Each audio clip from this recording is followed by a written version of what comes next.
Thanks, Nicole. All right. Well, I think we'll transition to Nicole. Do you want to drop the poll now? Yeah, in just a second. I just Okay. wanted to respond to some of the comments that were made with Nishana and Trilla. Sounds like Principle 6 to me, cooperation amongst cooperatives. Um, I'm glad that the connections are happening and that you were able to talk. So that's really exciting. And for Sister Creatives Rising, I'm really glad that you came to some clarity about like what you want to do. I think while this is like a cooperative space, it's very much 101 and people, you can intersect with the history, intersect with some of the concept, but at the end of the day, like you decide how you want to move forward. And so not everyone moves forward with a cooperative, but they might still continue to work cooperatively in other ways because like we're us, that's what we do. And so I'm really glad that you came to figuring out like how you want to move forward. That's really exciting. All right. So we're going to be talking about a business plan, a cooperative business plan today, which last year when we did this, we did get some feedback from the North Stars who didn't like it called a business plan. They wanted to call it a cooperative plan. So wherever you're landing, cooperative plan, business plan, it's really up to you. But we're going to be talking more about what you need in order to like set this stuff up. And talking about this, knowing that all of you have set up like businesses, you've set up cooperatives, you've set up entities already. And so just wanting to call back that North Star is a co-learning space. And so all your wisdom, knowledge, and anything is very much welcomed into the space. And so while I'm presenting, please feel free to interrupt or put something in the chat or add whatever you know just to enrich in the conversation. But before we go to that, there is a little poll that I want to pull. Oh, did I unlaunch it?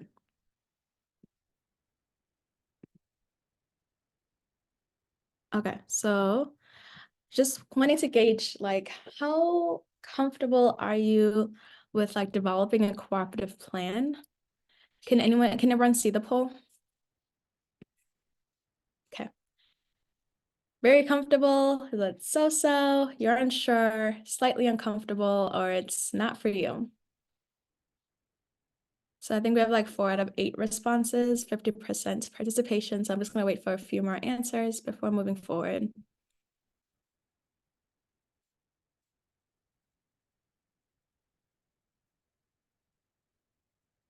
And then one more.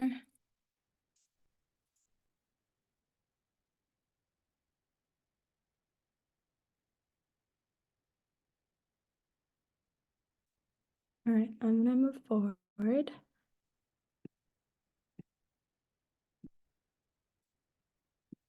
Okay, so these were the results. And so if you were one of the 2 people that felt comfortable with a cooperative plan, can you tell us a little bit about it?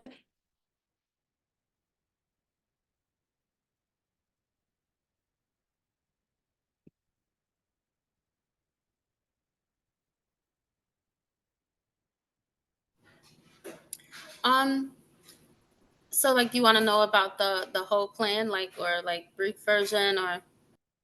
I guess I'm asking, you said you were very comfortable. So what about it feels very comfortable for you? Oh, I'm just passionate. I'm excited. I've been going one route, after the last session. I was thinking of becoming a 501c3, and but I realized that the work that I was doing had plenty value, and I also thought about the risk of losing ownership to your work, your hard work and dedication. And most nonprofits are a vision, and it comes from a place where the person created it to create opportunity to give back to community is something that they hold dear to their hearts. And a lot of people of color, they create nonprofit organizations because they don't know about co-ops, and many of us turn our passion create a nonprofit and turn around and pay ourselves from it, but we can benefit greater from our passion if we were to start a co-op and still be able to have access to the ownership. So that last session we had was like golden for me, because I want to continue to do the work. I want to continue to own my own ideas. And I also want to be able to benefit off my own passions as well. I want to create my own work, make my work for me too. So Yeah, thank you. For the two people, if anyone from those two people that shared that they feel so about developing a cooperative plan, can you tell me what about it feels so?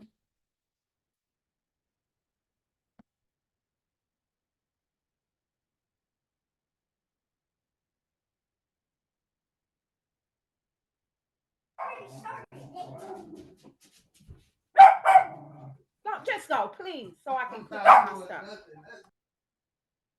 I'm sorry. It's all right. We figured out ourselves. Now just a minute ago, and I'm just like trying to figure out a good time to click on the unmute myself. But yeah, I feel so. I mean, the incorporation, the part where we had to get incorporated and create our bylaws and stuff, we had a lot of technical assistance with that from MCCD. And so that's why I said only because kind of throughout the whole process, we kind of had like business partners and people to help us and like kind of guide us through the process, because it's still very new to us. Like we've been incorporated for about a year now. We have our bylaws. There are 6 of us owners, and we are in the licensing process. So right now we are just trying to get more funding and just provide services, because we can provide like unwavered services. We can provide services that are unlicensed services, wavered services that are unlicensed. So now we're waiting on Department of Human Services, and they are like moving at their own time. So their time is always much longer than what you would think that, it should happen in your own mind, but everything takes much longer. So that's why I said so. We're still in the process, but we plan to be providing services by March. That's exciting. March is coming up. But yeah, I Yeah. totally feel that so piece. Like, I mean, even being in this space and being in a place where like I'm part of a cooperative, it's always different with all the cooperatives. Not every cooperative has like the same steps. And so I would say that, yeah, there's a lot of added value in leaning to technical assistance providers for a lot of this work. And yeah, it's never gonna be the same. It's weird, it's new. So just embracing all of that. But I will say once again, I don't know if you all remember Patty from last time. Patty's an amazing resource. The whole shared ownership at Nexus team is. And so if you do need technical assistance, like they're more than happy to meet with you and talk through about that. And as you all develop your cooperatives, not forgetting that we do have the alumni funds, which I said last week, we can officially start administering again. And so, yeah, we're happy to help along the process or help hire some folks to walk you through that process. So this is not a call out, but there was one person that said unsure, and I want to hear about why they feel unsure. I'm sorry you're the only one, but I would love to hear why you feel unsure about your comfort in developing a cooperative plan. And I'm asking all of this because it's going to inform like the presentation that is going to happen. So I'm just trying to gauge the energy.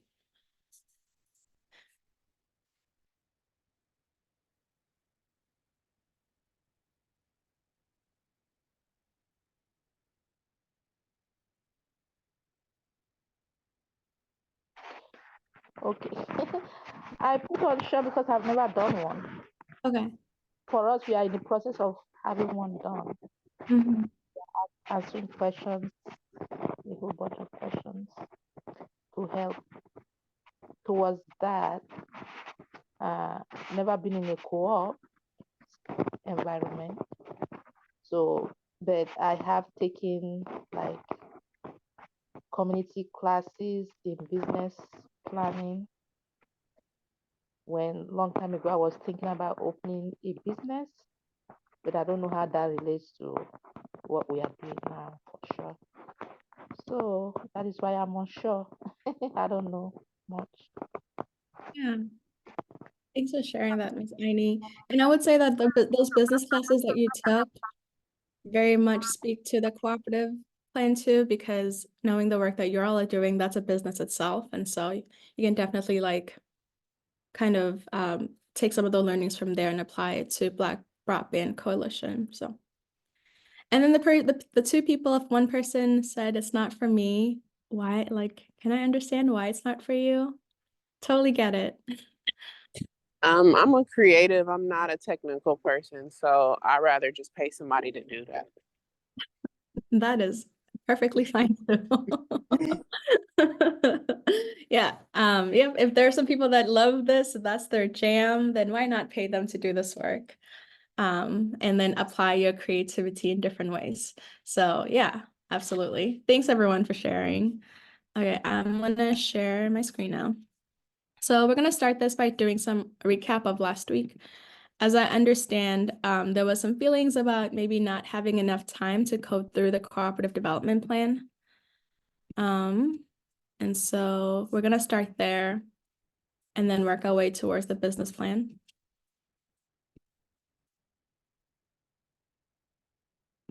Okay, cool. And I can no longer see anything now that I'm screen sharing, so please prompt me if there's a question or hand, or if you want to just come off mic and say something, please do. Okay, so just a recap about co-ops, and Patty did talk about this last week as well, but like in the book Collective Courage, which Dr. Gordon M. Hart really talks about what these that are companies that are owned by the people who use their service, and they come together for a particular purpose to satisfy an economic or social need, to provide a quality good or service at an affordable price, or to create an economic structure, or to facilitate more equal distribution to compensate for market failure. So as you all are in this group, whether it's PCA work, you saw that there's an economic need, whether it's match, co-op, seeing housing as a need. So basically filling space in the market where nothing existed, or nothing that worked well for you or worked well for your community that you felt was needed, then that's why the cooperative was created. And like, I think Patty talked about worker co-ops. I'm trying to remember all of it, but housing cooperatives. So we have an example in the cohort match. There are a few others. There's Sky Without Limits Co-op, which I can share more of that story later. There's the only Black cooperative in St. Paul. It's called, Wilder Square Co-op, where the people in the house own the house, apartment, whatever living, essentially own that building together. And those can exist in different ways too.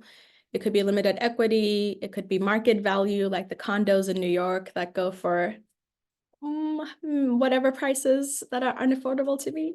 They could look in many different ways. We have worker cooperatives where the people that work in that establishment own the business. And so here, I think Patty last week talked about Happy Earth Cleaning, which is a cleaning company that was converted. So it used to be owned by this couple. They wanted to retire and move to Seattle. And so they basically sold their business to their employees, and now the employees co-own that company together. There's Mandela Foods out in Oakland, and I'll put links and stuff for all of this, but that's a Black-owned grocery store where all the people that work there own the co-op essentially. Producer co-ops where, for example, like Land O'Lakes, where essentially the farmers work together they own like machinery and stuff together so that these little farmers, like little small farms, can have access to like farming equipment, but also to the larger market. Investment co-ops where we all come together to like bring money. So like money lending circles, etc. Susus, where we come together. So let's say we contribute a certain amount each month, and that can go for whatever purpose that a cooperative has established. It could either go towards personal things, such as like, let's say we're all in a money lending circle and we contribute $500 a month. Maybe I want to pay my student loans with that 500, or we've agreed that we want to buy buildings together, or we've agreed that we want to invest in other cooperatives together. It really depends on the cooperative's mission. There are a few here. NICE, Northside Investment Cooperative Enterprise, Midway Investment Co-op, and Taproot Investment Co-op. Oh, and the Northeast Investment Cooperative. So there are multiple ways to do that. Or lending circles. Like my mom's been a part of a few lending circles from Duluth to here with a group of African women that wanted to use the money for whatever purpose. And I know the Black staff at Nexus are trying to work on starting one for ourselves too, which was going to be really helpful in this recession that we're facing. But credit unions are cooperatives. I don't know if you've banked with one before, but you always have like a share. So like my share for my credit union might be like $5 or $10. So even if for whatever reason that share always stays there until I leave the cooperative, and I can vote on the board of directors, etc., and maybe participate in other programs that maybe fare better than like traditional banking programs. So they might have better what's it called? Better like rates for loans or something. I don't know. It really depends on the credit union. And then consumer co-ops where the consumers own the cooperative. So like REI. REI is a consumer co-op, and so you might get a discount, a quarterly discount. The co-ops here that are all the food co-ops, Seward, Mississippi Market, etc., where might get a quarterly discount at the end of a quarter, and I can also vote on the board and stuff like that. So just kind of wanted to get us grounded again on what cooperatives are. And also we talked about this last week, and I think in the chat I had prompted people to this page of the book, but just the difference between like cooperative, a corporation, and a nonprofit. A cooperative, the members own it, like I mentioned in the earlier slide. For corporation, shareholders would own that, and for a nonprofit, no one owns a nonprofit. For cooperative, the purpose is to meet member needs, to fill an economic service, to compensate for market failure. Corporations, they might have many purposes, but at the end of the day, it's profits for the people that are invested in that corporation. And for a nonprofit, the purpose is to provide an information or provide some services. And then who profits in a co-op? So a co-op is still a business unless it is set up like a nonprofit, then that's a different question. But ultimately, the members in proportion to the profit in a cooperative. For corporations, shareholders in proportion to their investments. A nonprofit, no one is supposed to profit from a nonprofit. If anyone is profiting, then the attorney general might get involved, and it won't be a good story. Because the money is supposed to stay in the organization. If the organization does have more money than it needs, that might go to reserves. But either way, no one is supposed to be profiting from a nonprofit. I wanted to briefly talk about ESOPs too, employee stock ownership programs. Because sometimes, for example, here we have Hy-Vee, the grocery store. So it's not a cooperative, but employees have access to buying stock in the company. So that would be an ESOP. Ultimately, it's not a cooperative because the people that work at the grocery store don't own it. They don't get to make decisions about how it's run. The corporation itself does, but the employees do have access to buying stock. So just wanted to also point out the difference between ESOPs if that comes up, because I think someone in a previous situation had named Google as a cooperative. Google's not a co-op, but there are an ESOP where employees can buy stocks. All right. So just a review from last week. Any questions? I see chats, those might be links. Okay, Yeah. any questions or responses so far?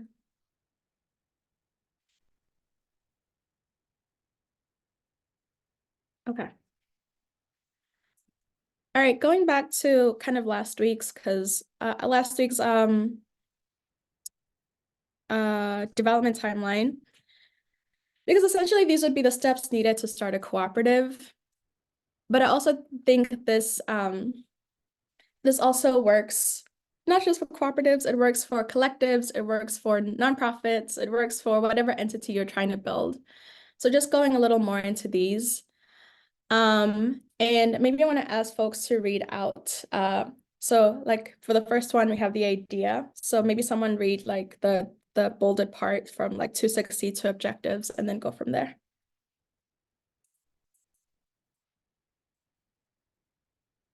Taking any volunteers to help read. To succeed, every co-op must begin with a viable business idea and a specific focus, producing a particular product or service. Equally, important members must share the same objectives. Thank you. So you all have ideas, which is why you came into this cohort, correct? Can I hear some of the ideas that you have for your cooperative? I know like I've mentioned them, but if you haven't if someone in the cohort hasn't heard them, so what have been the ideas that you've all came up with that you wanted to work through in this fellowship program?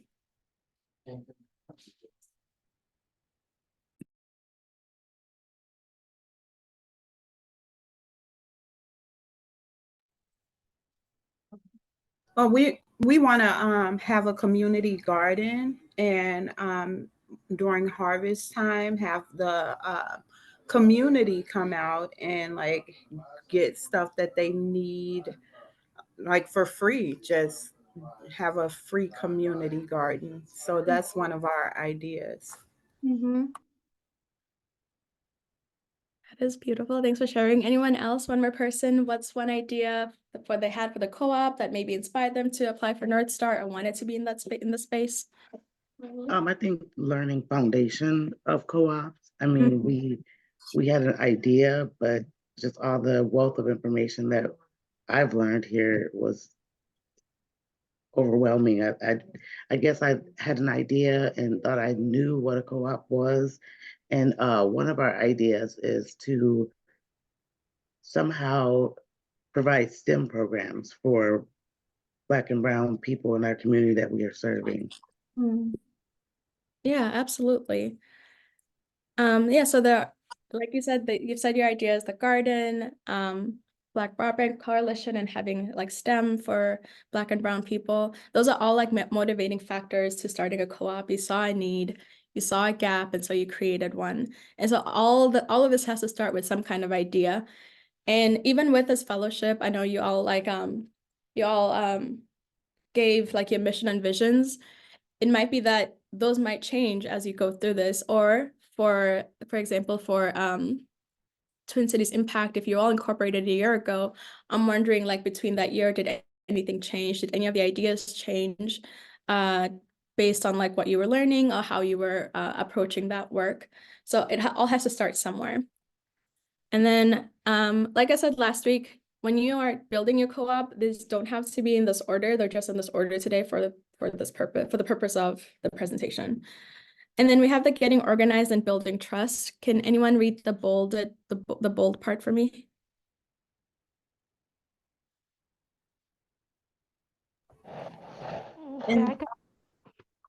In this phase, members determine how they will work together over the long run, starting with the process they go through before the business actually opens. Yeah.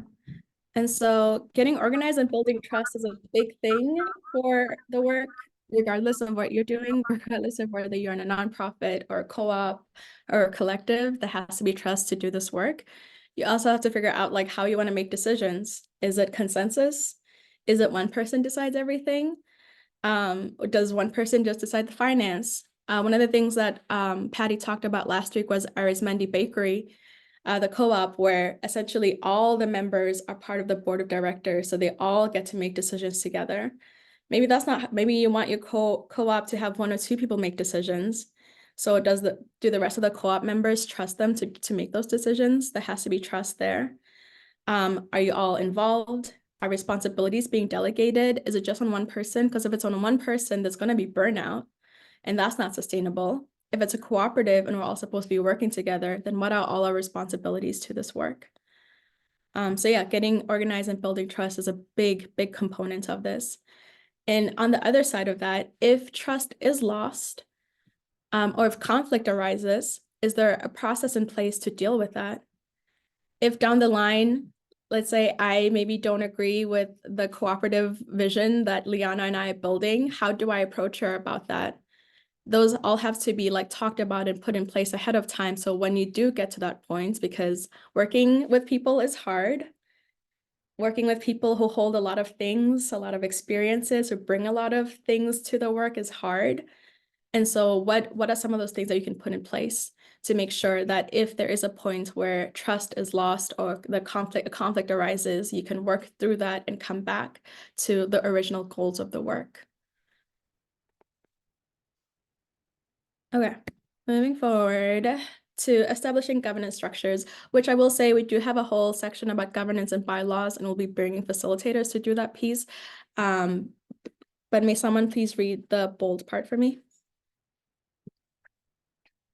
Although the specific decision-making structures of co-ops vary, every co-op needs clear rules and procedures.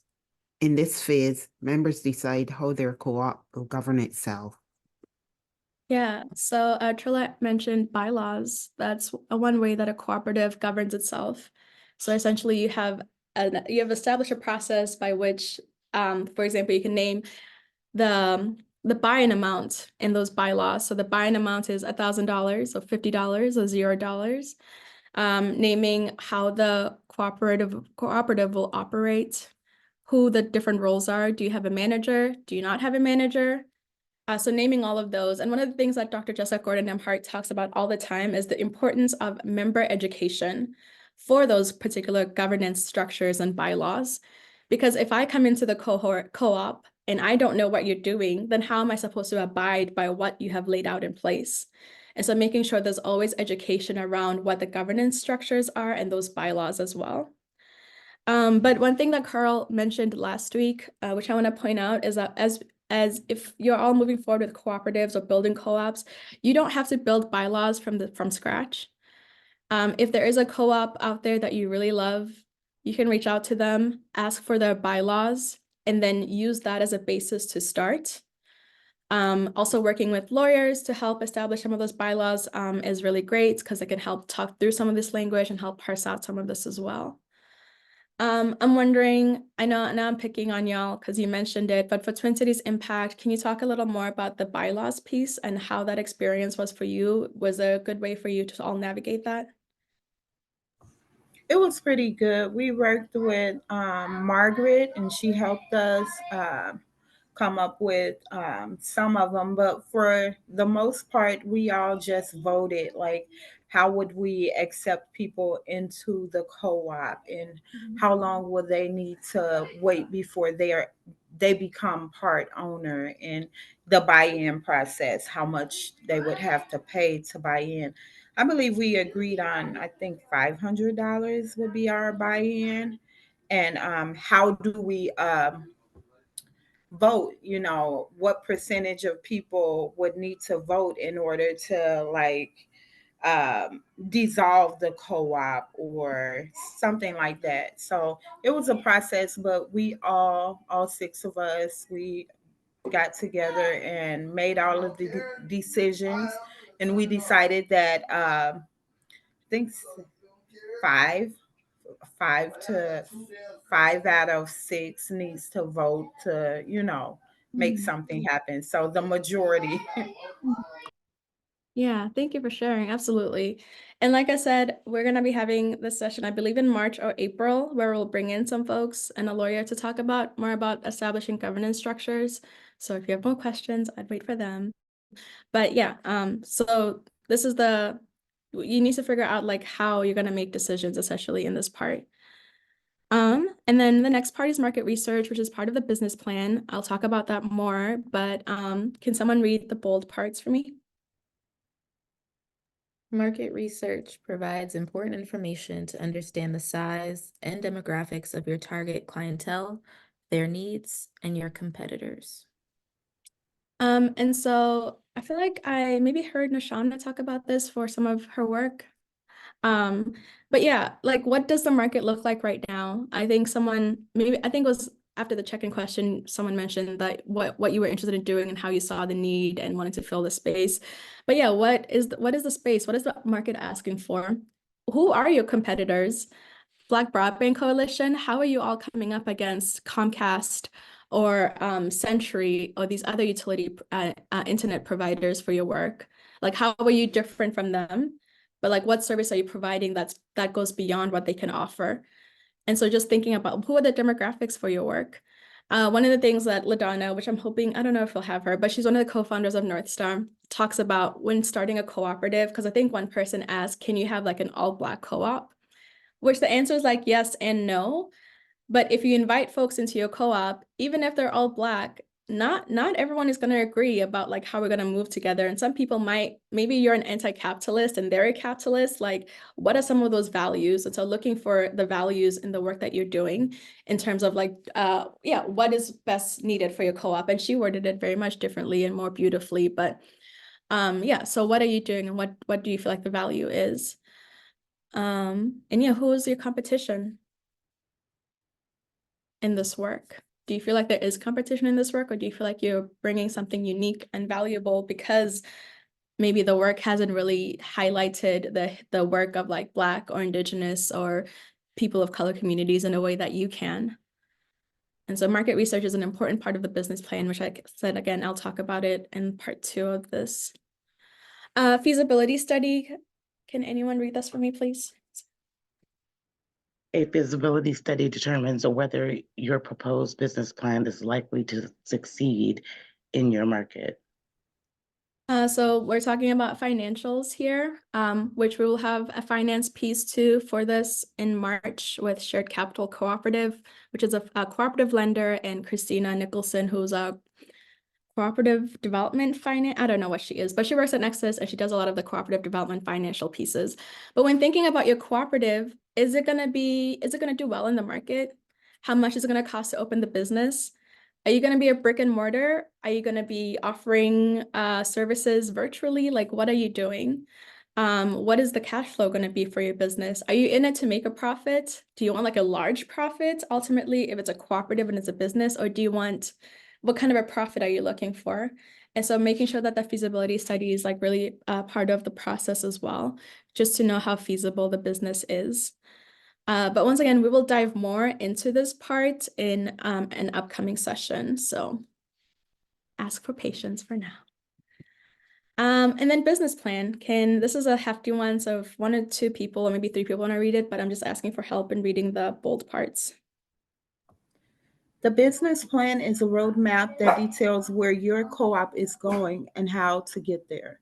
A well-crafted business plan will lay out what you plan to do, how you plan to do it, when, where, and why.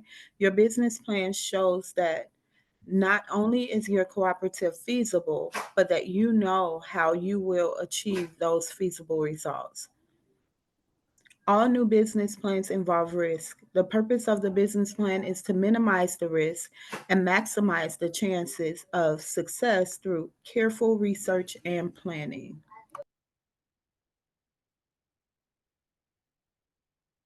Thank you. The business plan of a worker co-op should be so accurate and comprehensive that people feel secure investing large amounts of their own money. If the members do not have enough confidence in the plan to invest their own money, no lender will. And so just talking about really the importance of this business plan. And I kind of want to make a star in that. So we developed these cards with a company called TESSA, the Toolbox for Education and Social Action, with a director that is at a different organization. Well, actually, Elena, who's at MCCD now. And I will say that we are in the North Star Black Cooperative Fellowship, and I just want to be real that even when our business plans are well thought out, well researched, sometimes lenders might overlook it because of biases or, inequalities, etc. I just want to note that if you create a business plan, it's overlooked. Not all the time is it because it's not comprehensive or accurate. Sometimes it's because of systemic issues that exist. And so I just want to note that as well, because I feel like I couldn't go past that and not acknowledge that we're in a Black space with incredible geniuses who've been doing this work and probably have come across some of these, as was mentioned, I think, in a previous session in conversation. So yeah, the business plan is really the roadmap for your work. like who are your customers? Like I said, who are the demographics? What's the product or goods or service? What's the timeline for achieving this work? Do you want to do it in a year, 2 years, 5 years? So really diving into like the more details of the business itself. And we're gonna go deeper into like what the business plan should encompass as you do this. Yeah, what does risk look like for you? One of the things that Patty talked about last week was with cooperatives, especially, looking at the recession, looking at the pandemic, they fare better too in economic recessions because there's more than one owner. But it's not that even though they fare better than traditional like entrepreneurship efforts, they do often still have a chance of failing. And so like, what are you doing to try to mitigate that failure if it's anything that is in your control? So just some things to consider in your business plan. I saw Sister Creatives Rising coming on camera for a second. I don't know if you had something to say or add. If not, I can move forward. Oh, we were just talking about the part that says that sometimes you don't get an investment because your business plan isn't comprehensive. But like what you were saying, that in the Black community, it could be just because you're Black, or like who you're helping, like the type of people you're reaching out to. If they're marginalized, then they don't want to invest. And so that's happened to us before. So we were just discussing that. I know a lot of people were saying, I don't know if it's the last session or the session before that, but they were all saying, yeah, we've run into this before. Yeah. Thank you for sharing. Absolutely. And I think even someone with the cooperative lenders here, there was someone from North Star who'd been working on their project for years and was trying to get it financed. And because they didn't understand the vision, because the vision looked so different than what was expected, had even a hard time finding finance for that until this incredible arts lender. Well, they're a foundation, so they do grants. Called Ambitious / Center for Cultural Innovation. Saw their vision and was like, yeah, this is what we're gonna invest in. And so just recognizing that sometimes people may not be understanding the vision behind this work, but there are some people that see it for what it's worth. And so, yeah, thank you for naming that too. We're gonna dive more into the business plan in part 2, but moving to financing again, raising the necessary funds. So making sure that you raise the money, and cooperative funding is not easy. North Star has been in place now for 7 cohorts, and one of the reasons we established an alumni fund is just recognizing that financing this work is not easy. Like I said, some people might not understand the vision. You might not even make it in the spaces because of biases or whatever else. And people raise money in different ways. The person that I was talking about who was trying to finance and had worked on this work for so many years, she took to GoFundMe's for a long time financing this work until she was able to get grants. And even in grants, sometimes they'll ask for like 5-page applications for like 2,500, which like doesn't really, yeah, it doesn't balance out well. But in thinking about raising the necessary financing for your co-op, your co-op's first source of financing is the membership equity, so the member shares. So like you all shared, yours might be 500 for Taproot, they're 1,000. It might be $0, but that's where a lot of the financing for the cooperative starts. And then if you're selling products, that's where additional financing comes from. Or if you end up applying for grants, loans, etc., that might be another space for funding. I will say that when we get to the financing cooperatives piece, we will have some more intentional conversation too about like what financing looks like for our communities and what it might bring up. I know when I start talking about finances, my chest tightens a little. And so financing businesses, I'm sure that's similar too, because there's a lot of things that are tied to that. So we'll get a little more intentional in that session as well. But yeah, you might need to raise more funds through member loans, donations, grants, etc. So raising the necessary funding for this work is an important piece of it so you can keep going, and making sure that it's sustainable in some way, shape, or form. because grants are not sustainable, as we know. Funders might go wherever the wind blows. So today it might be co-ops, tomorrow it might be, I don't know, energy, I don't know. So maybe an energy co-op. So yeah. And then last but not least is evaluation, which I did say that one of last year's groups wanted to put this at every stage. But every cooperative should engage in an ongoing process of self-evaluation to make sure that they're meeting their own quality standards and that the members are supported in building their skills and expertise on the jobs. And I think this goes well with membership education again, but making sure that you're doing this evaluation process as you go through your cooperative development. So whether it's like you're starting with an idea and then evaluate it, going through the bylaws and then evaluating that. Maybe the bylaws work now in year 2024, but year 2027, something happens and you might have to reevaluate those bylaws because maybe they're not so applicable anymore, or something else happened, or there are new members with different needs, or I don't know, the climate looks different. So just making sure you're evaluating at every stage. I'm going to stop there for now because we're going to go into the business plan. But are there any questions about the cooperative development timeline or the steps to start a cooperative? Is there anything else that you're remembering from last week that you want to bring into the space, or a new idea that's come up for you?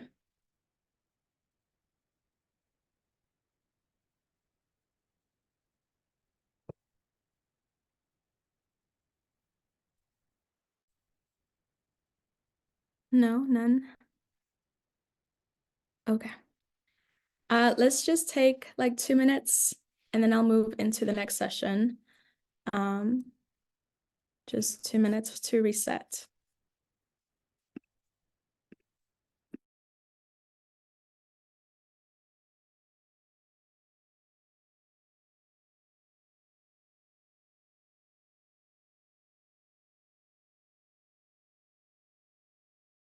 Runs back.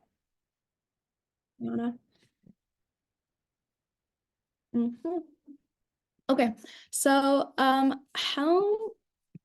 many people have written a business plan before? Have gone through the steps of writing a business plan?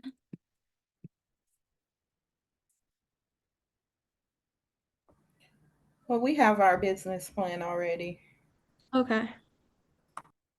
I see, Nashana, you raised your hand.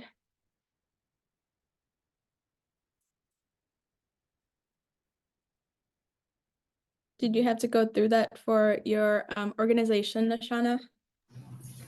Yes, I did. I went through SBDC many years ago and got some assistance with starting a nonprofit, and that's when I decided I wanted to go the fiscally sponsored way, just to give myself some experience in the nonprofit arena, which was very useful. After 12 years, I'd recommend any new nonprofit to start off fiscally sponsored, just to learn the ropes first before making that final decision on whether or not to incorporate. But yes, business plan my business plan has developed. It started off as one thing, clear, but as we started to do the work and saw the need, the business plan changed yearly, so it never stayed the same. But yeah, but this evaluation stuff, definitely something that we've never put in play. Excited for this new information. Yeah, thanks for sharing. Okay. All right. Sorry, just a second.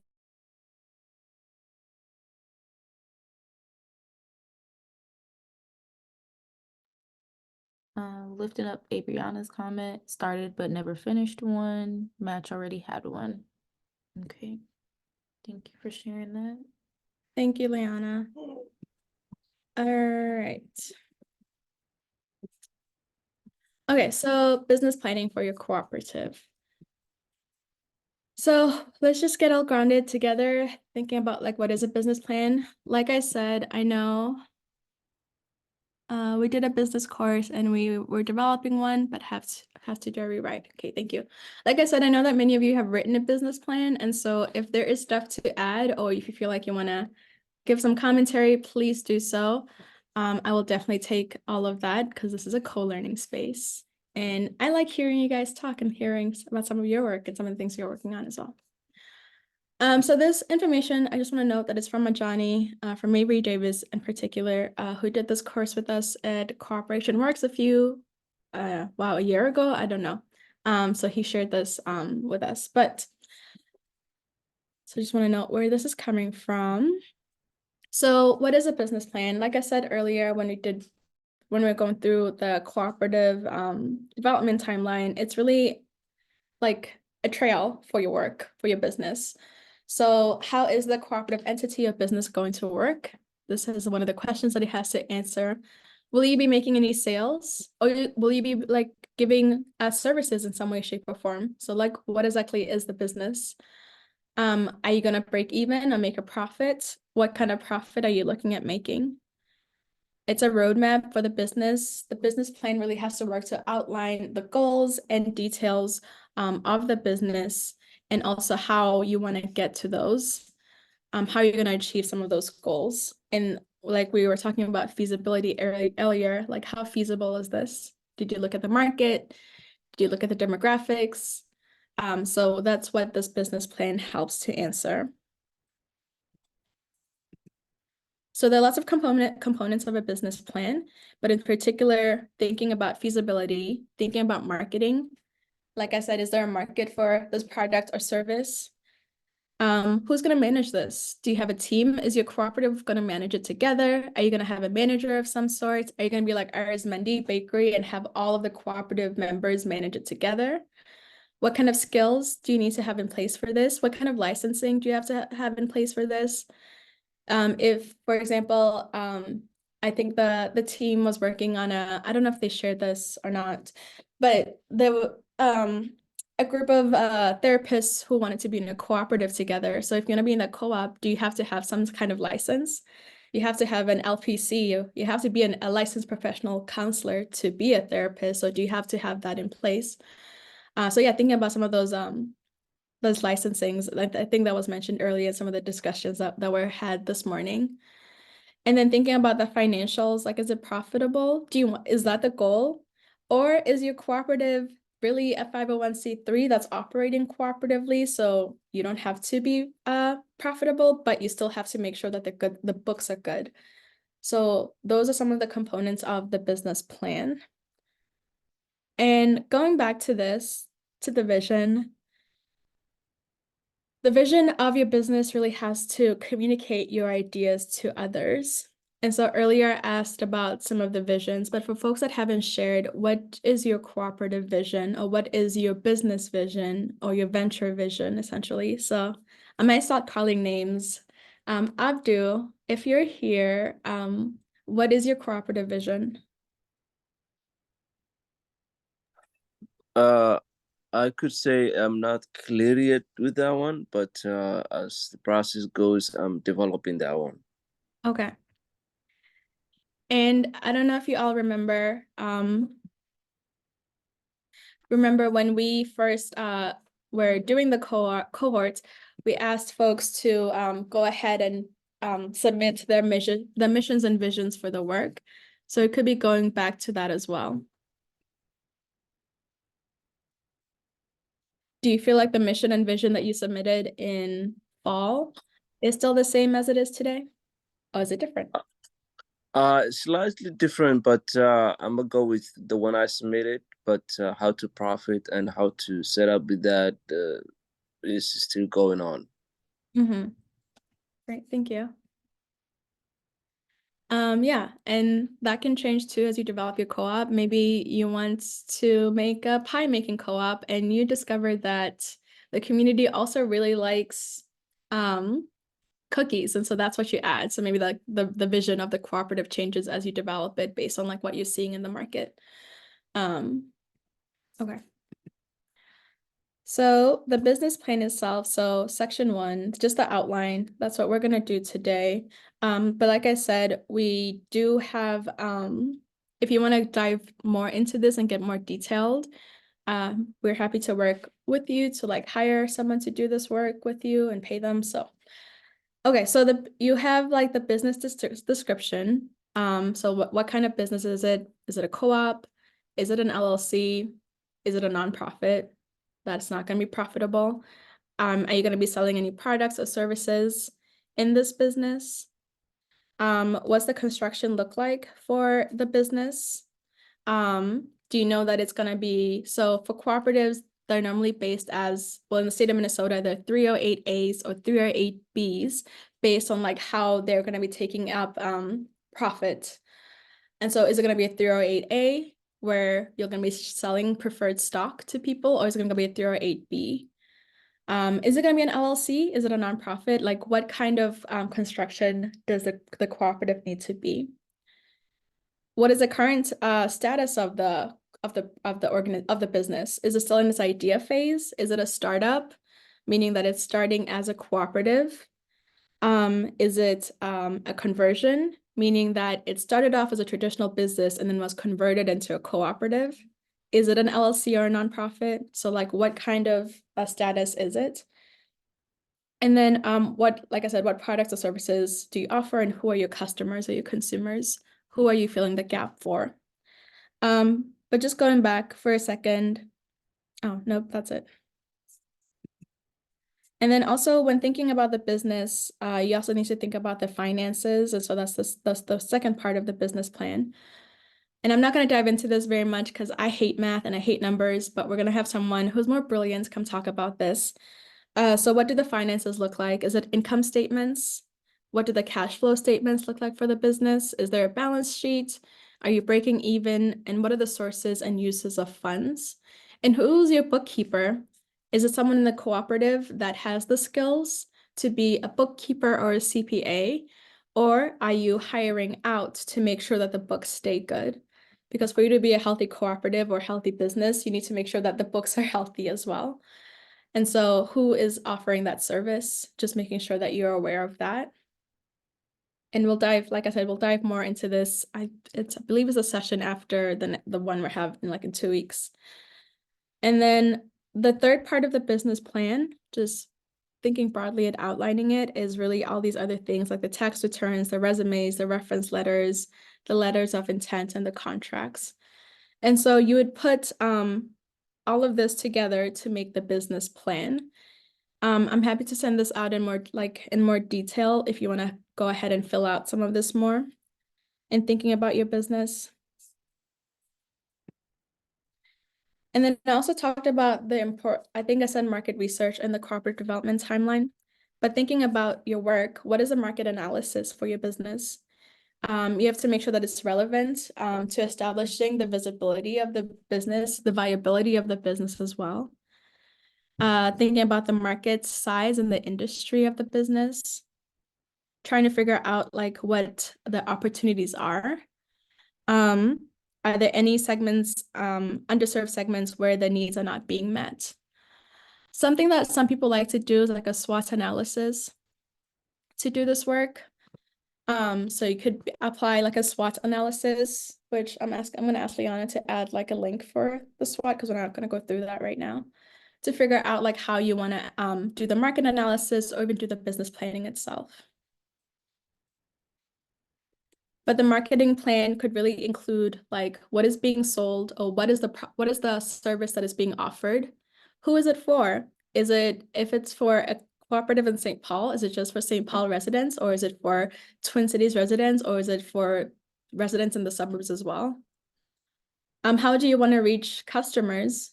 Are you going to be doing TikTok dances or flyering, or are you going to be emailing and having a MailChimp or a listserv, or you reach out to customers and consumers or potential customers and consumers?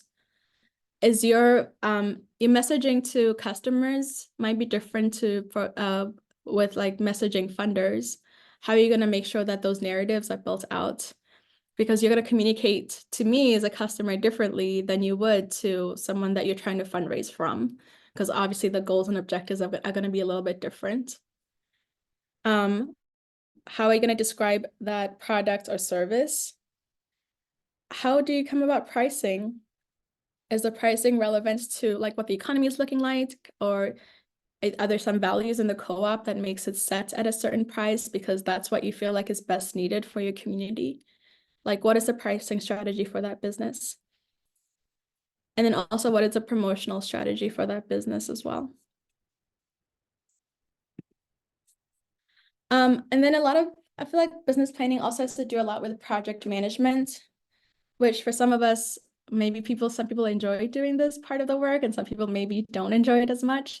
And so also thinking about the skill set of the people in your co-op. Who is a person that really loves Asana, for instance, and maybe wants to go through that? Maybe who does not love Asana as much or whatever. So, and thinking about project managing your business and putting together the business plan and the market research, what is it like? What planning needs to go in place? If you're launching your business in March, what planning has gone in place since the inception of the cooperative, and who's been in charge of the different planning aspects of the work? How are you organizing to get things done? Do you have a secretary who takes notes? I don't know, a treasurer who keeps the books? Like, how are you organizing this? Do you have interns working? Do you have community members that are working with you? Or is it just you? Do you have a plan to get more people involved in your cooperative so that you do have that support? Sorry, did someone just unmute? Oh, I'm sorry. I thought that was a question for us. Oh, yeah, sure. Please go I'm ahead. sorry. No, please. Like I said, I encourage the unmuting. Go ahead. If that's a question and you want to answer it, go ahead.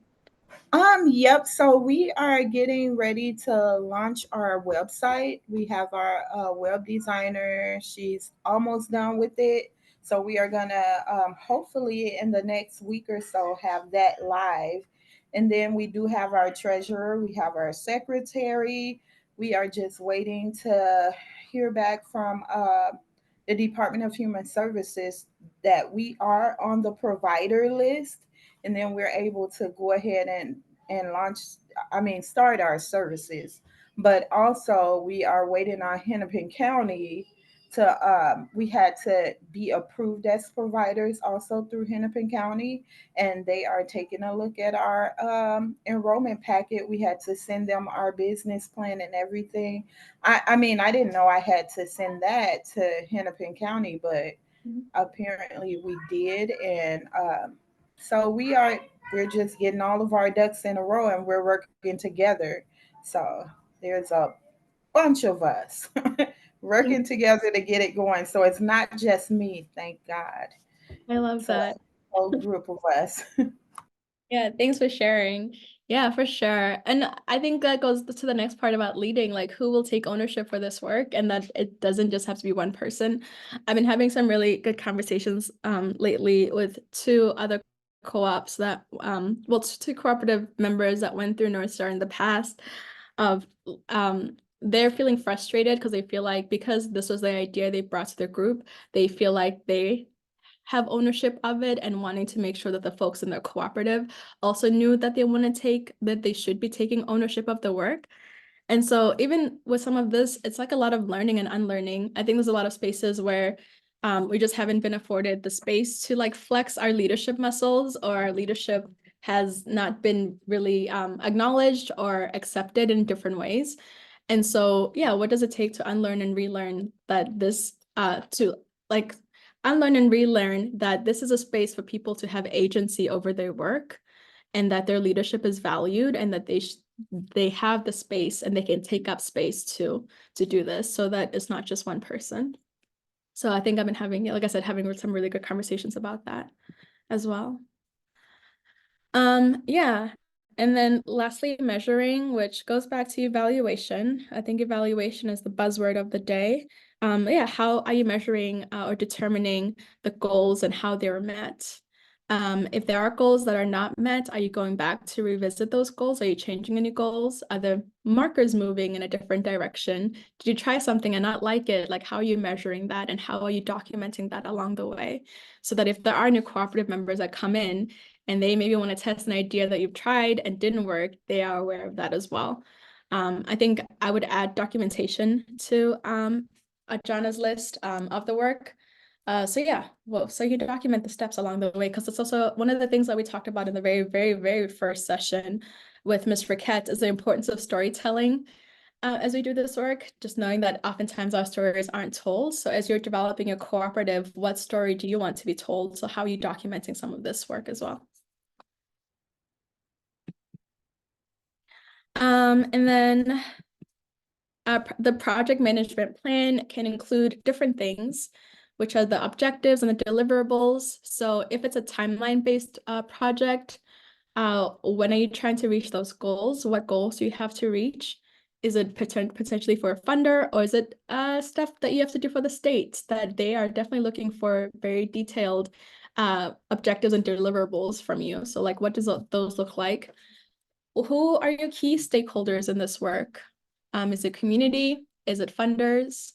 What work needs to be done? Thinking about the project and organizing and some of those resources that I needed. Going back to feasibility, what are the project costs and what are the budgets for this work? What's the schedule?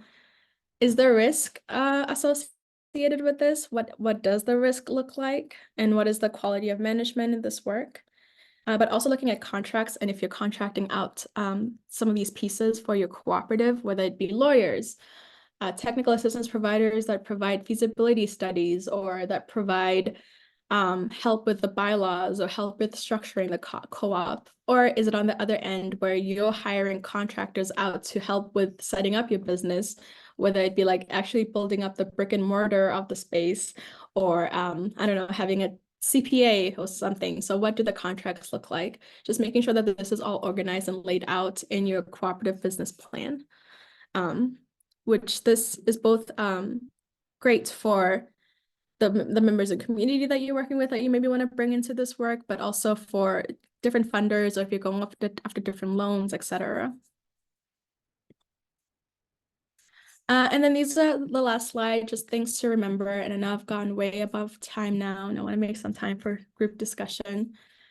Just some things to remember as you're doing this work, to making sure that you do your due diligence.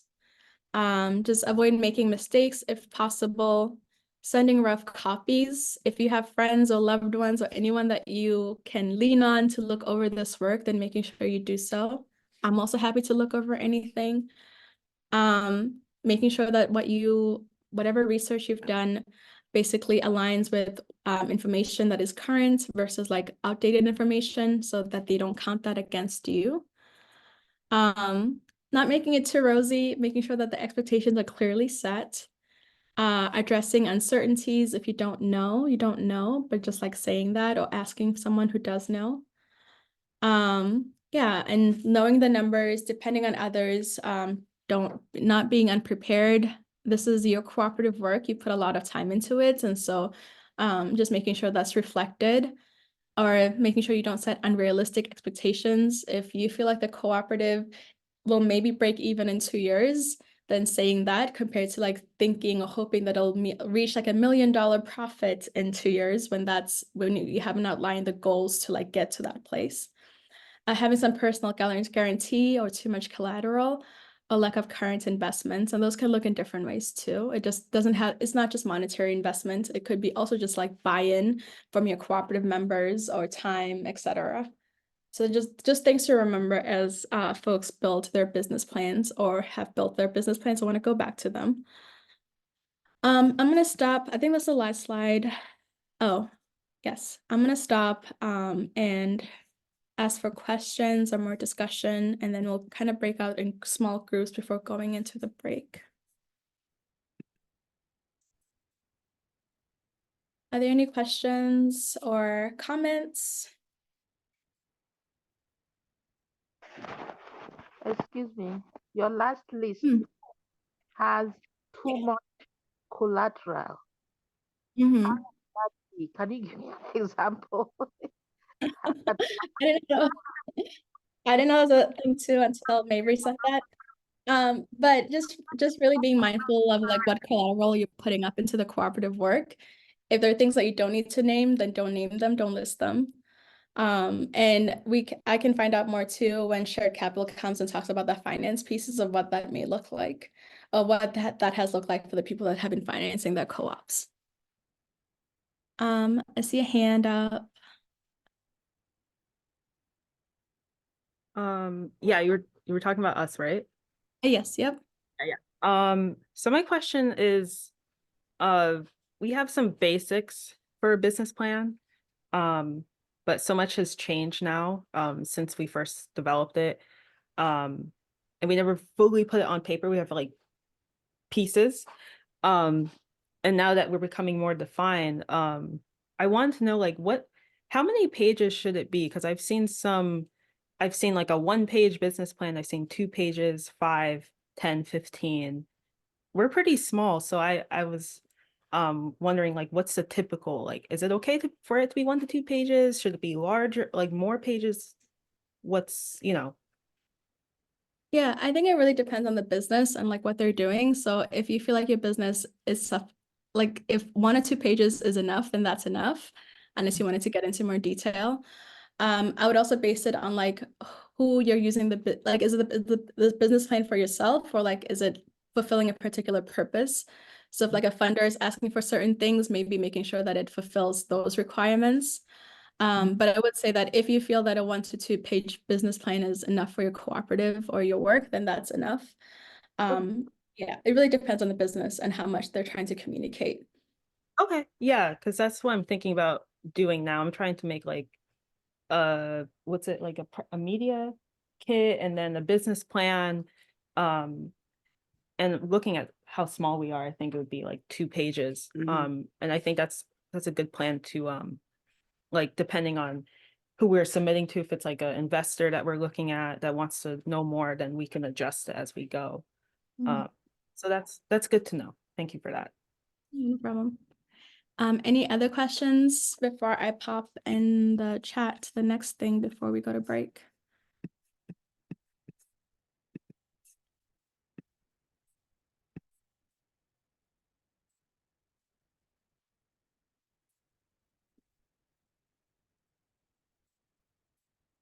All right.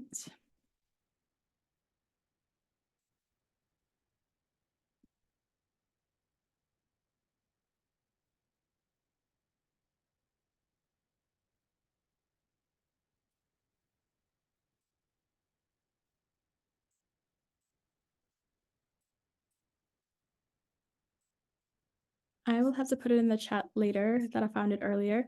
But okay, so the reason we're talking about all of this is, well, because it's part of the curriculum, but also because when we started the fellowship, I'm not sure if anyone remembers that one of the expectations for completing the fellowship was a cooperative presentation. So there's a cooperative presentation guide at the I think it's the last page of the booklet that was, or the folder that was sent out to everyone. So essentially this will be the last session before graduation, where each of the cooperatives will have space and time to present their cooperative work and answer some of these questions. So some of the questions that were being asked of the business plan show up in that presentation guide, and I will put it in the chat and send it via email as well. Yes, the slides will also be shared with everyone. And so on that last day, you'll have a chance to present about your cooperative. But the way that we structure the cooperative presentation is that it's really a space for you to build out your work. So it could be that you prepare, it could be a presentation like this one, it could be a zine. I can share maybe not by email. I probably can share it here later. A zine that was created by fellows from last year. Could be a zine, it could be a magazine. If you feel like it's media related, media. If it's about a cooperative aspect of your work. So if you, for either people that you want to join the co-op, for funders, investors, etc., you get to decide how you want to structure it based on what the needs are for your cooperative. So if you feel like you want to test and evaluate your website once it launches and you want to use a cooperative presentation as a space to do that, then you can do that. I'll send the presentation guide to make that a little more clear. But yeah, there's a cooperative presentation that's an expectation for all the fellows to participate in. And normally we would bring in like either previous fellows or cooperative practitioners to sit through those presentations and ask questions. But you are driving like what you want to communicate and how you want to communicate it. We're not grading. I'm not a professor or teacher. No one's grading it. We just want to listen to your work and hear it in a different way.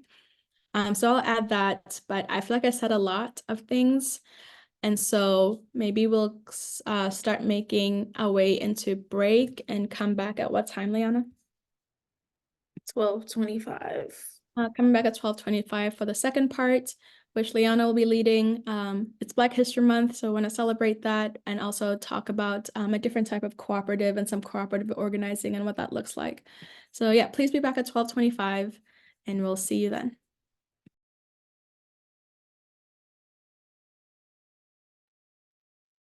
Hi, everyone. Welcome back from our break. Hope it was restful, restorative. I know we're missing some folks from before, but yeah, if you could give an emoji, indication that you're here, come off mute, put in the chat. We'll give it a minute for folks to hop back. Thank you.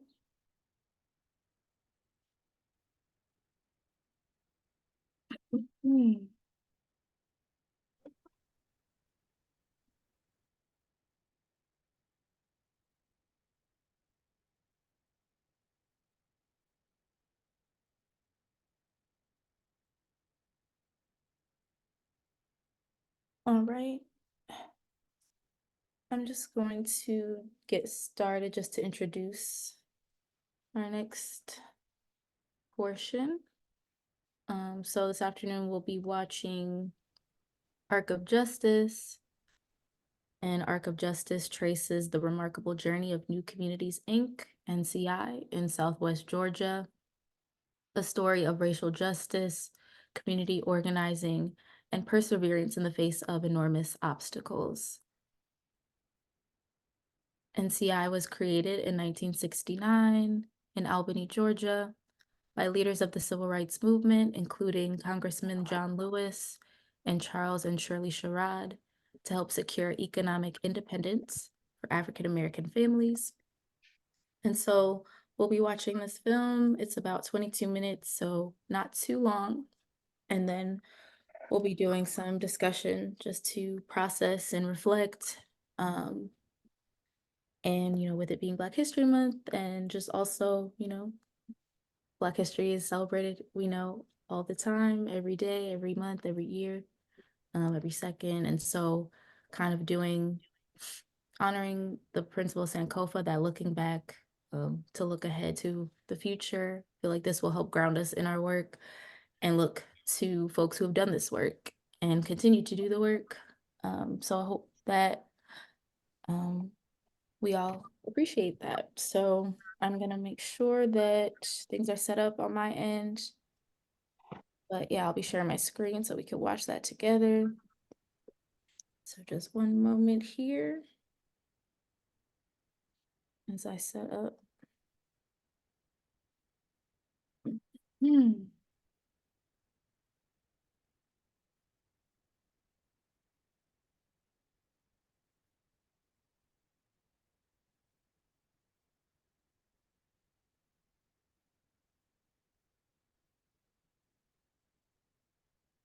Make sure the volume's up.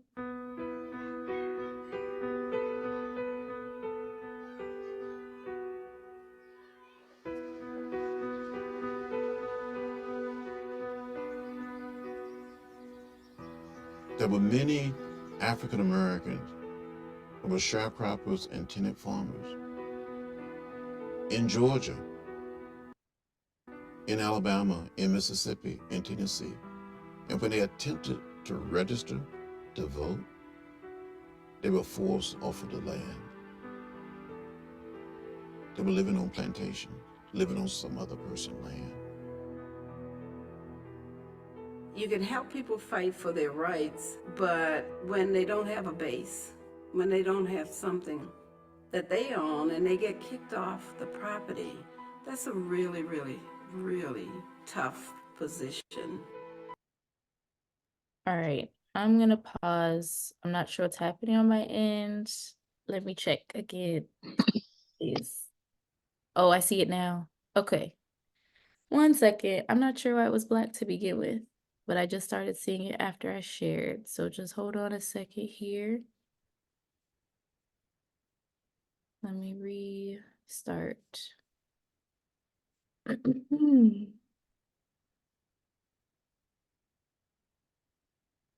right, let me pause the recording for a second. All right.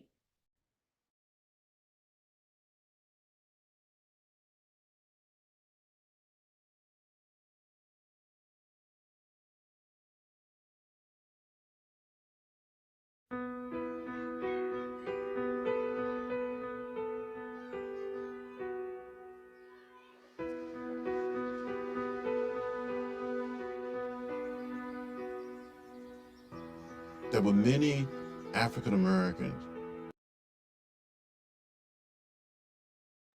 I think it has to do with my screen share. I'm seeing it when I look at it, but then when I try to share.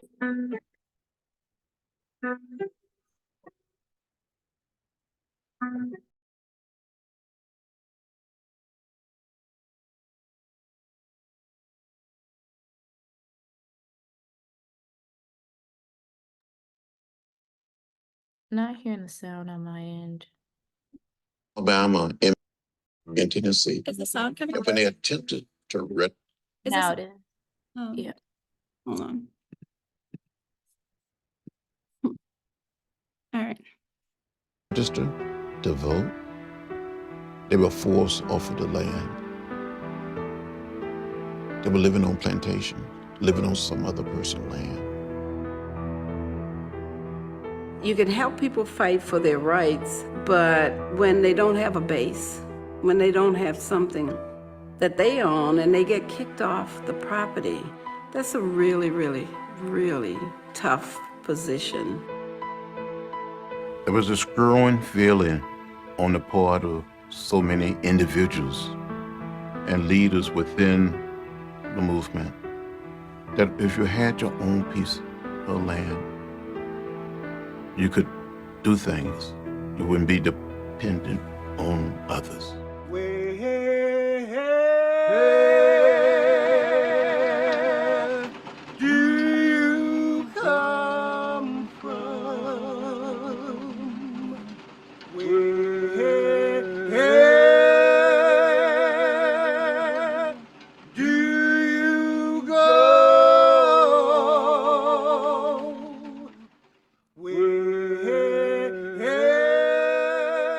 Charles Sherrod first went to Southwest Georgia in 1961 after the Freedom Rise to do voter registration in the Student Nonviolent Coordinating Committee.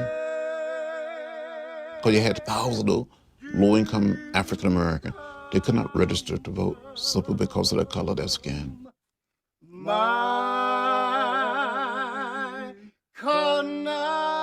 We were building a better life for our people. We were always doing voter registration, and that we were always doing direct action.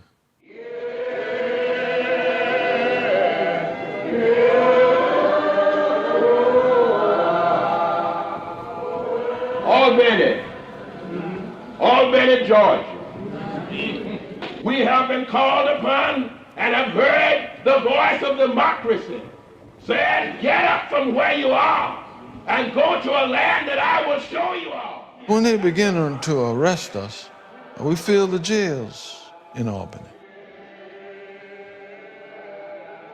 Thought that'd be enough for us to fill the jails. But they started sending our people to adjacent counties.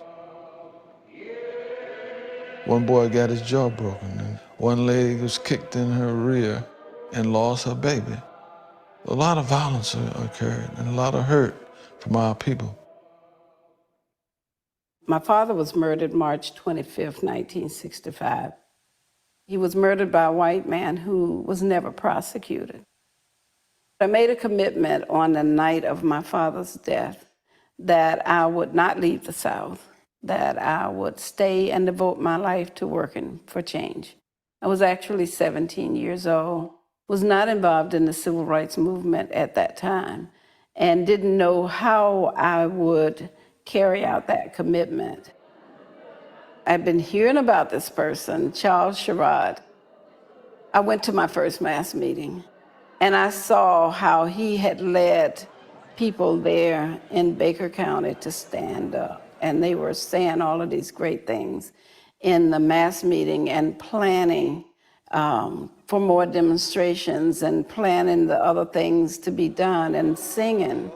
Oh, the singing was just great. And I remember being in that meeting and just crying.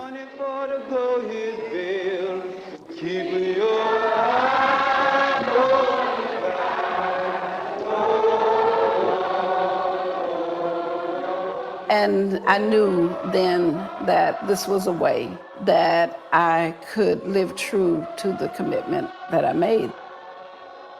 And by June of '65, we started the Baker County movement with the help of Charles Sherrod and others from SNCC. I woke up this morning in my mind. You were stay on freedom. I woke up this morning in my mind. I was canvassing on the plantation. I knocked on the door of a man and his wife. They promised me they'd come to the mass meeting. They come to the church with their 5 children. They told me that they had been kicked off the plantation, had nowhere to go for the night. How many people whose doors I've knocked on got kicked out of their homes with their children, without a job? And I was partially the cause of it. So I lived in deep guilt and frustration. So that's how the spark of the need for land came to me. Seeing the land, and just the land itself, the beauty of the land, the purity of the land, and the acknowledgement that all power comes from the land, and the land comes from God. All power comes from the land. Absolute power comes from God. And that's my ministry. It's still my ministry.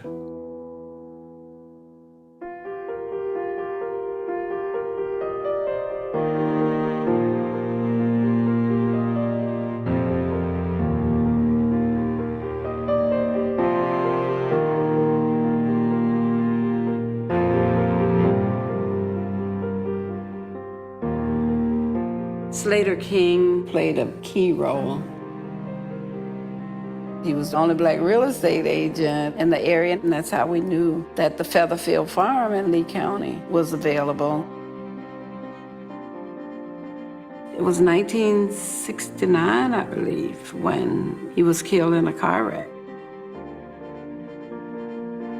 Slater King and I were very close. Losing him was like losing a brother. So devastating to what we were trying to do, which meant that Sherrod had to step up even more if we were going to hold on to this. I hadn't raised any money in my life except a place to stay and food to eat. That's my only hustling capabilities. But I got on the road and kissed my wife goodbye. Said, I'm going to get this money. And I raised it. Somehow I raised it over $1 million.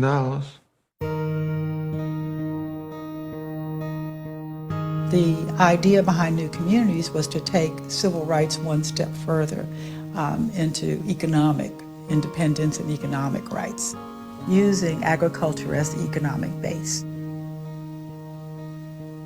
New Communities was near Albany, Georgia, in southwest Georgia.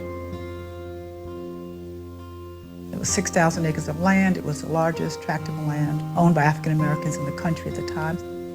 So it was a source of pride. I think Black people, even if they were not involved, felt proud that we could actually get our hands on that much land. You know, land meant power. You know, land established you as somebody.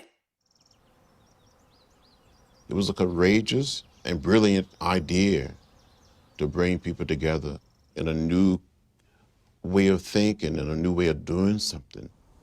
Cooperative land ownership, not just an individual, but a community. Many of us during the early days of the movement, we spoke about and we talked about it, and even today some of us still talk and preach about the building of a beloved community.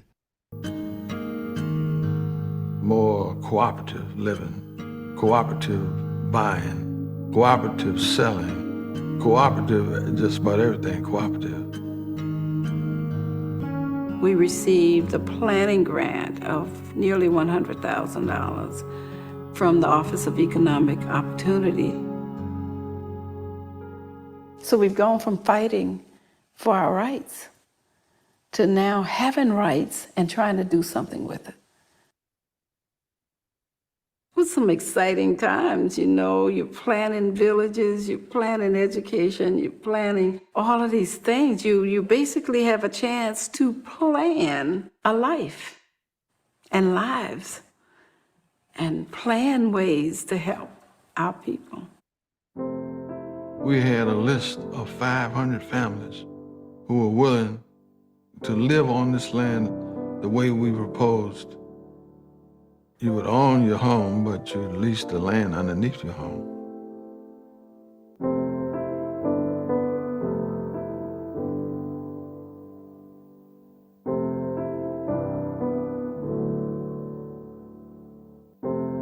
Some of us were naive enough to believe that having been called lazy, not up to anything, ignorant, that white people would praise us that we're finally doing something for ourselves, on our own, with our own money, with our own resources, and sticking together. Just didn't think people would fight you when you were trying to simply help yourself. You're not asking them for anything. So I was really shocked at the opposition. I mean, they just came at us in every way to try to stop us, to block us, to do anything to get that land away from us. They shot in our offices. They diluted our fertilizer. They wouldn't give us loans. Washington had assured us that we would get the major grant to implement a lot of these plans that we had worked so hard to develop. But that didn't happen. Lester Maddox was governor of the state of Georgia when the money was officially vetoed. We couldn't build homes, we couldn't implement all of the many plans we had put in place, but we could hold on to the land by farming, and that's what we were doing. We grew everything from strawberries and sugarcane and collard greens and turnip greens and grapes. Part of my responsibilities was to market the hogs and the cows. We grew seed corn and soybeans and everything that could grow. We were doing quite well after a while. We could make enough money to pay the land notes and expand the farm operation. But then we had a drought, and then followed by a second year of drought. So we decided, just like all farmers were doing, to go to Farmers Home Administration to borrow money. The farm manager and my husband went over to the office in Dawson, Georgia, and the guy said, "You'll get a loan here over my dead body." And he meant it.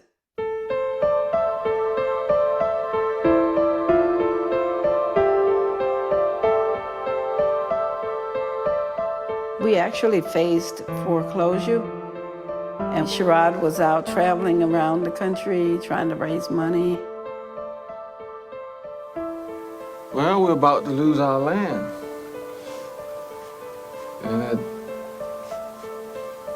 it's a thing of a lot of pain to me, to my family, to other families that are associated with this project. And we don't see any way out of it. We were basically kicked off the land, and what they did was they dug holes and pushed all of our buildings over in them. Every building but that main house and the shed that was on the property, they dug a hole and pushed them in them. So we were gone. We want justice, Lord, come down here. We want justice, Lord, come down here. So many black farmers were losing their land because they didn't have access to credit. We would meet and we'd talk about the fact that we have to do something about black land loss. We need to file a lawsuit. We want justice, Lord, come down here.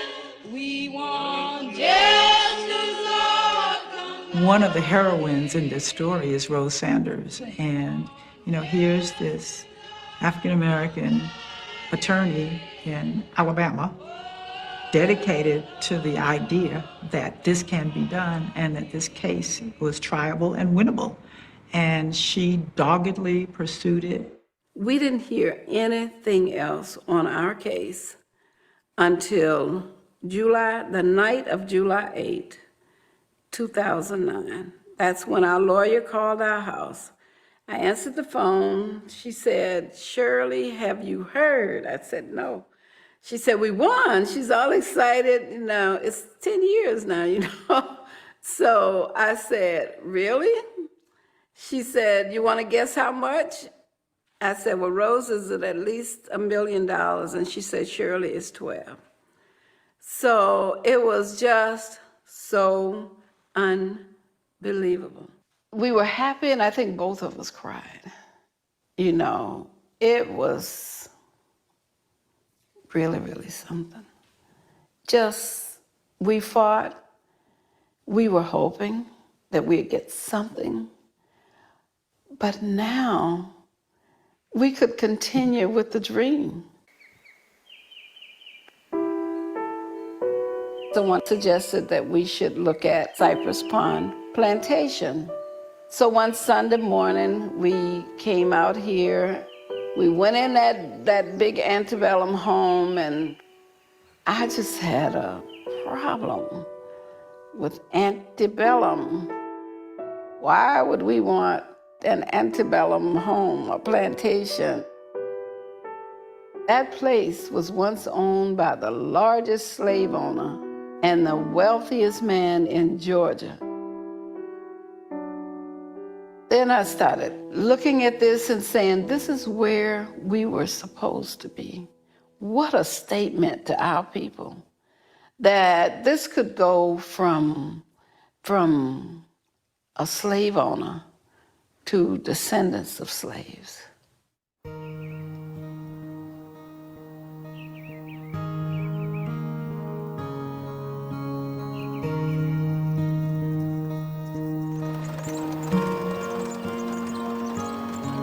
We're just in the development stage.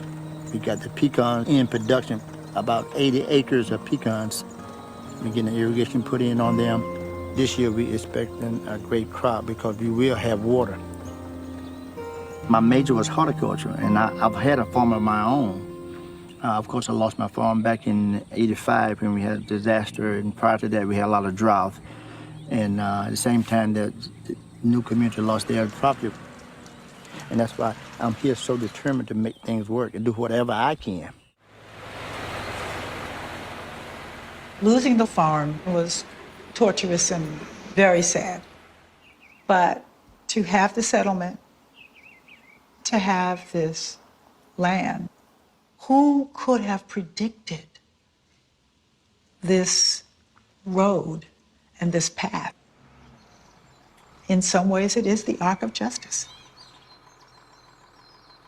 We all own it together. It's ours. We can actually start here to help people understand land trusts, to help start land trusts. Maybe get people to listen to us a little more when you bring them to this place out here now. They know everything is possible. We couldn't have done any better, I don't think. Looking for a place after all of these years, after the loss we've been through, to really help our people heal, to help get them training, and to get them working together for the good of all.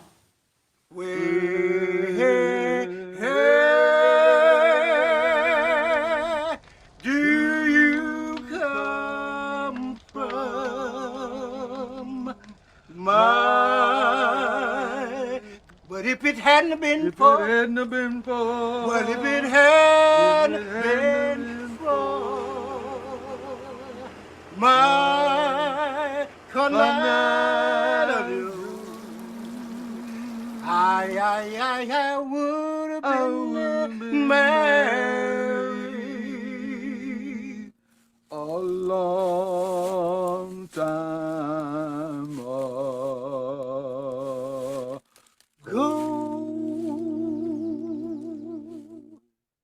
I woke up this morning in my mind. It was day of freedom. I woke up this morning in my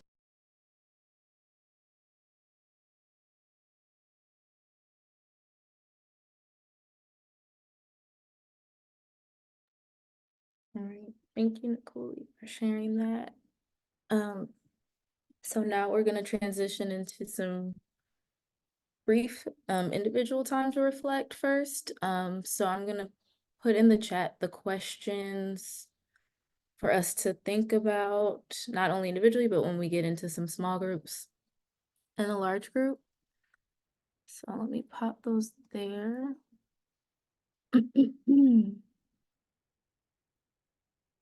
And there's 7, but you don't need to. Okay, I'm gonna send it in parts. So first 3 questions just to get some initial reactions.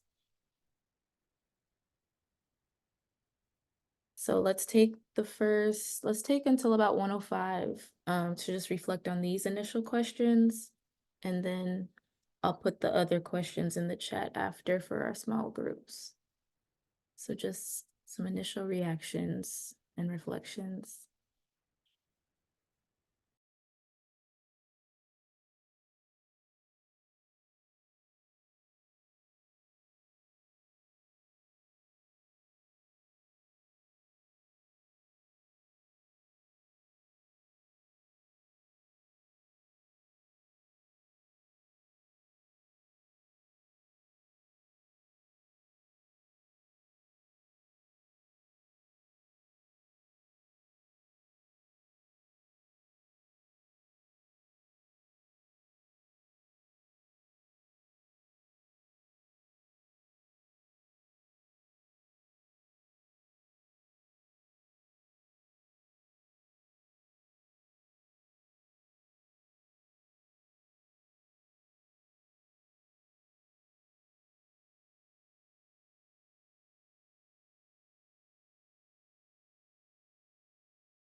Take about 2 more minutes for this individual reflection time.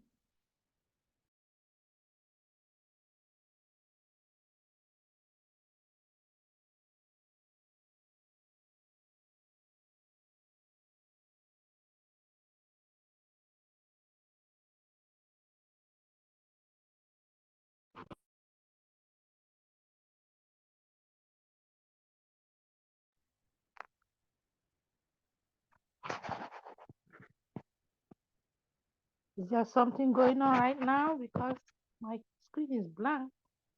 Yeah, right now we're just doing some individual reflection, about a minute left. I raised some questions in the chat. Okay. So yeah, right now we're about to wrap that up and then we'll continue. So those initial questions, what is one word that captures your overall reaction to the film? What were some of your reactions, thoughts, or feelings while watching the film?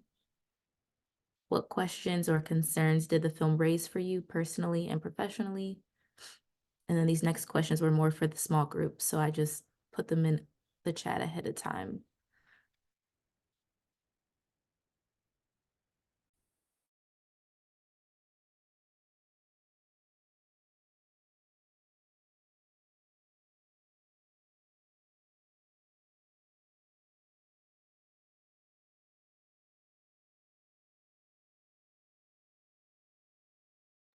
All right.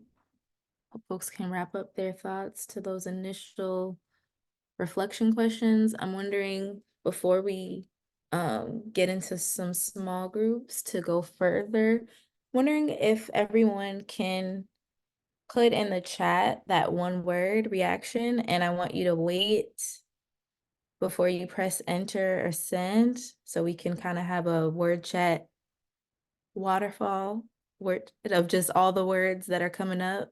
So I want you to now at this time invite you to write that word in the chat, and then I'll count down and then press send and we'll see all those words. So if you could please type in the chat that word. Maybe it's 2.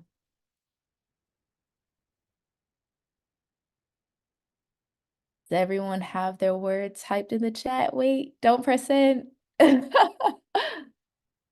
right. I'm gonna count us down and I'll say 3, 2, 1, and then send. So we'll try it. 3, 2, 1, send. Yes. Okay. All right.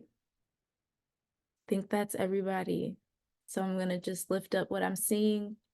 Sovereignty, inspired, beautiful, inspiring, inspired, inspired, disheartened, reflective, hope, disappointed, typical. Thank you, everyone. I see a lot of inspired, but I also see a lot of other feelings as well. So I think that speaks to the mixed emotions we feel to this experience that happened and that we've seen happen throughout. So now I want us to, we're going to be in small groups for a bit longer. We're going to be in them for about 20 minutes to have some richer discussion. So these will be smaller groups, like groups of 2, kind of a pair share, maybe 3. But we're going to have time to really go deeper. And I'm going to lift up the questions again. If you scroll up, I can also repost them, kind of getting into the Black land loss, as well as the next 2 questions that are a bit, or 3 questions that are a bit longer, but I'm going to assign us to some groups. I'm going to recopy them so they're at the top. So you're seeing them. But I want us to then be in our small groups and reflect on these questions here.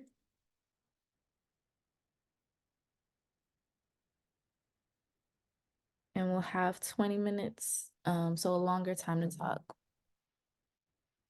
So I'm going to open those breakout rooms now. I've rearranged them so you're with somebody different, hopefully. But I'll be opening those rooms now.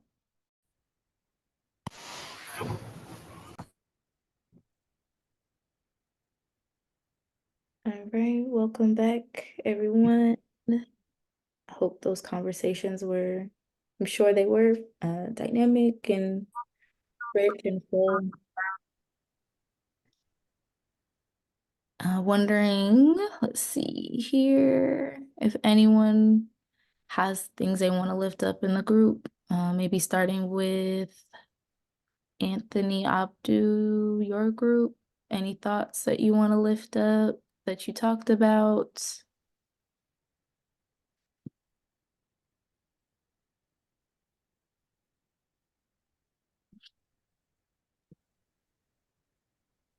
I believe that's the group that experiences tech Okay. issues. Sorry, I wasn't sure if they still were able to talk. Okay, how about Brianna and Trila? Anything you want to lift up in the large group from what you all talked about?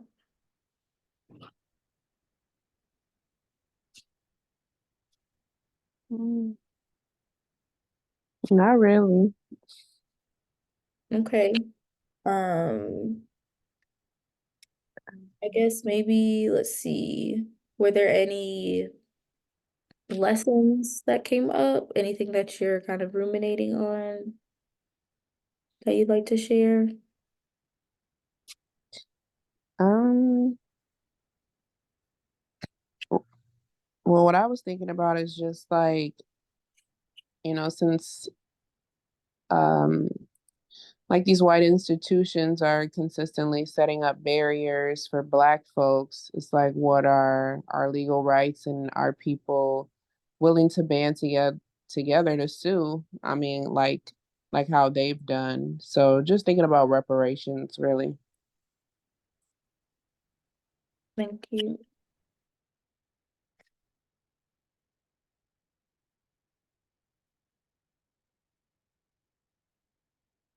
Any other thoughts from that group? Trila, do you have anything else to add or share? Yeah, I'm with her all the way on the reparations. I notice how like other like people are being paid, like the Indians, they're getting paid, and when foreigners come over to the country, they are getting, you know, housing and loans and all of this, and they barely have to have a hoop jump. But it seems like for everything that we try and do, there's a hoop jump. There are barriers, there are people blocking, and I'm just like, okay, yeah, it seems like it's much harder for us to like thrive out here. I mean, we have to come up with different types of ways to just thrive and even be heard. And, it's just, it's kind of hard watching some of our history and everything about how you feel like things were stolen from you or taken. And, we feel like we should be much further than we are now. But, what can we do? I mean, we can't go back. But all we can really do is just like plan and try and do better. Yeah, thank you. And Nicole, you dropped in the chat an article from 2019 talking about where New Communities Inc. is now, 5 decades later. So that's probably a good reading to check out to see how they're still continuing in their work. All right. What about Nashana and Tanika? Anything you want to lift up in the large group from your Yes. conversation? I'm sorry. Yes, I learned a lot about Nashana's nonprofit journey, which I was super excited about and hoping she branches out into St. Paul and hoping to partner with her and walk her through Neighborhood House so that we can be a place source of reference for her to refer some of her journey participants and learning about her, what she's going to present. Now, it was really a great idea. And My takeaway from what I watched was we have this narrative, right? Pick yourself up by your bootstraps. And we never had boots. Okay. We were thrown out usually with nothing. And we've always created something. And everything that we created was destroyed. And it's over and over and repetitive. How many Black Wall Streets have we built? How many of them have been destroyed? The Black farming was destroyed because it was bringing Black wealth, and they couldn't have that. They took away the steel mills and the factories because they saw that that was bringing generational wealth, and people were able to send their kids to college, and so they shipped everything. So for me, I took away, I was inspired by their unity, their collective unity, how they stuck together all those years and fought together for what they believed was right, and just holding out hope for that and wanting to build that in our cooperative, not just for our cooperative, but bring that into the community, a sense of togetherness, which we don't have as a people. We are so disconnected, and that's purposeful because we're powerful if we unite, but we're weaker when we divide. Yes. Thank you so much for sharing that. It's so true. And let's see. How about Aini, Amaranthia, Claire, and Adrance? Anything you all want to share and lift up in the larger group?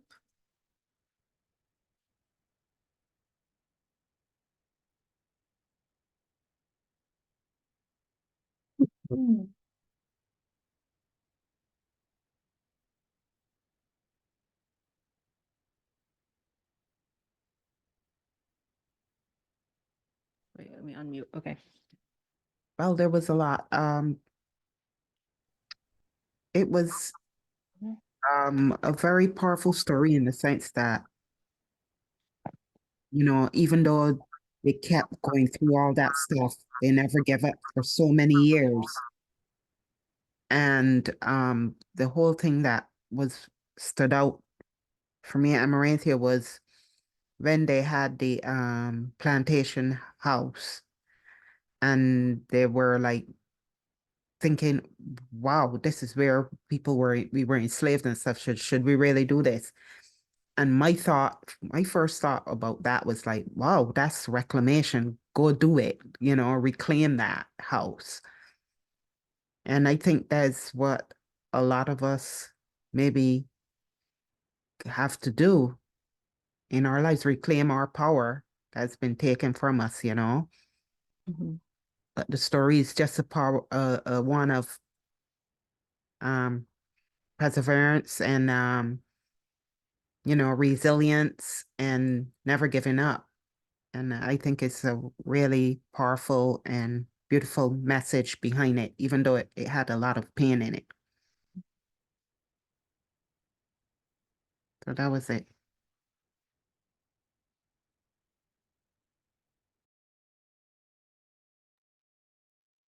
Thank you for sharing.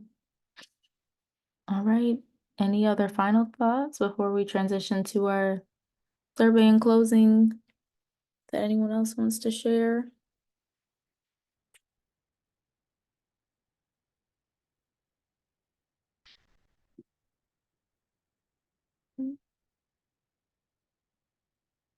All right. Well, we can continue. Thank you everyone for sharing your thoughts for the discussions. Yeah, it's a lot. It's truly a lot. Wanting to give some space for us to move into doing our brief survey. Wanting to hear from you all. So I'm going to pop that in the chat now. Take the next 5 to 7 minutes or so to complete that would be great. And then we'll close and give some final just announcements and things to look ahead to. So yep, take the next 5 to 7 minutes to do our little survey here. We really appreciate your feedback. We do read these. So I'm gonna pause the recording as we do that.